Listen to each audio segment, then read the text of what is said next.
Nandito ako ngayon sa Bacoor, Cavite. Road trip to Tagaytay today kasama si Tita Angie. The last time I've been there was December 19 to 20, 2022. Time check mga friends, it's 10:20 in the morning at tingnan natin kung anong time kami makakarating doon. First time ni Tita Angie makarating sa Tagaytay syempre. Mula sa building, mararating mo ang SM Bacoor, mga 3 to 5 minutes lang. Halimbawa, nag-jeep ka. So, mga 5 minutes, andun ka na pagsakay. Ayan na nga pala ang SM Bacoor, di ba? Ang lapit niya lang kasi sa building nila, ate at kuya. According kay Google, the distance between Bacoor and Tagaytay is 41.9 kilometers.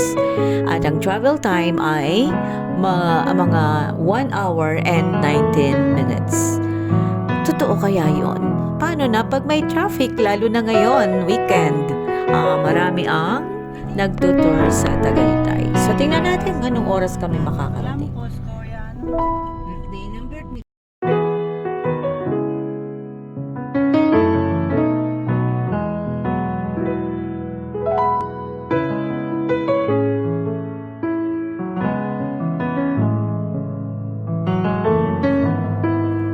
New Kapamilya Sash.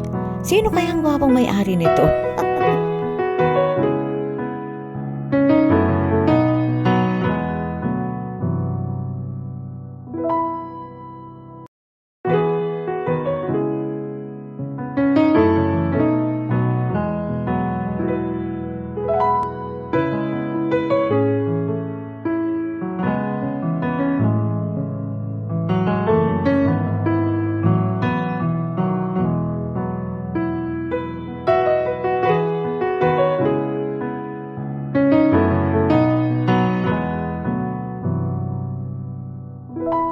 Robinson's Dasmariñas na po ito.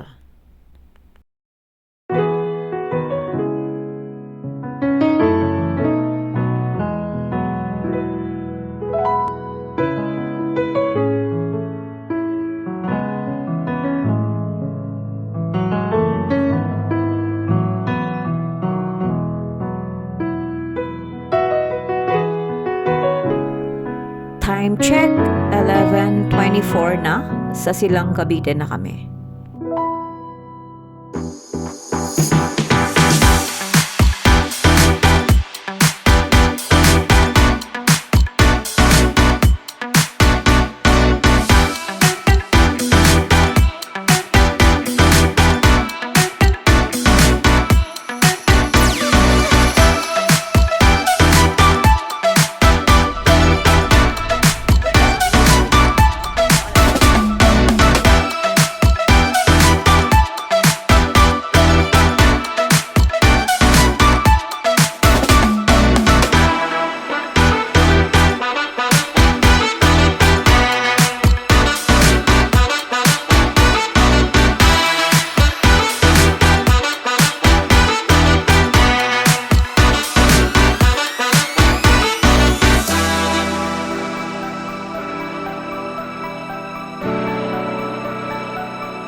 At pag nakita mo na ang mga building na to, ang mga hotels na to, alam mo na, nasa Tagaytay ka na.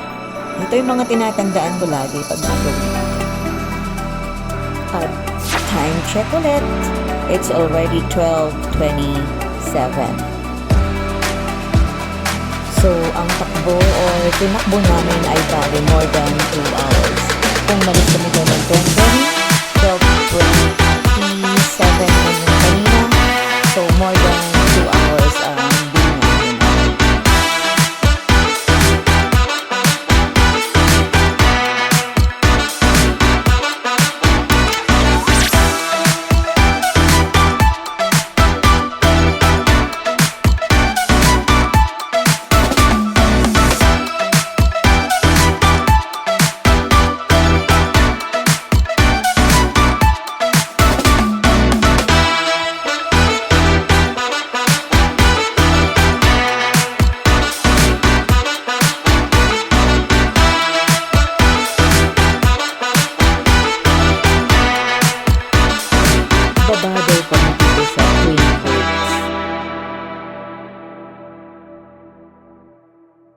masarap mag-dine-in dito. Ang ganda ng view sa likuran mo. Ang kaso, hindi na namin bet, lalo na ni Daddy Bert, ang pagkain dito.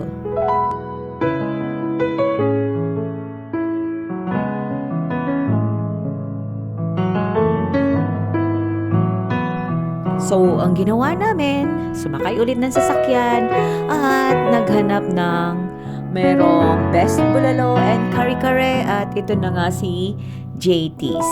At nakita ko na tatlo pala yung branches nitong JT's, home of the Best Bulalo and Kare-Kare. At si Chito Miranda, ewan ko kung misis niya yung kasama niya dun sa picture.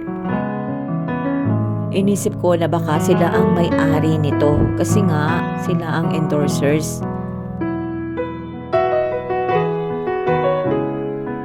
Oh, tingnan nyo.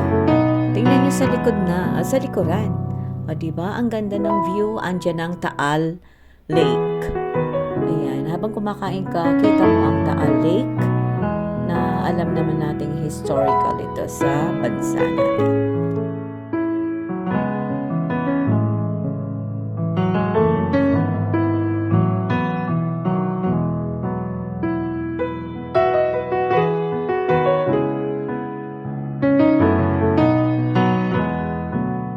Siyempre, mawawala pa ba sa menu natin ang bulalo?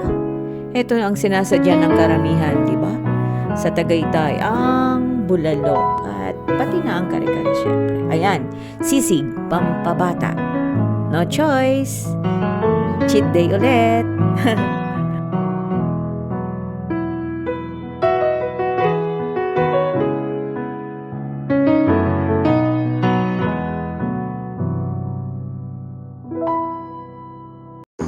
At pagbalik ng sasakyan, mas bet na namin ang umuwi. Hindi na kaya ng mga powers namin. So ito na nga po, pauwi na kami at nawa na-enjoy ni Tita ang short bonding namin at road trip dito sa Tagaytay. Thanks for joining us for this road trip.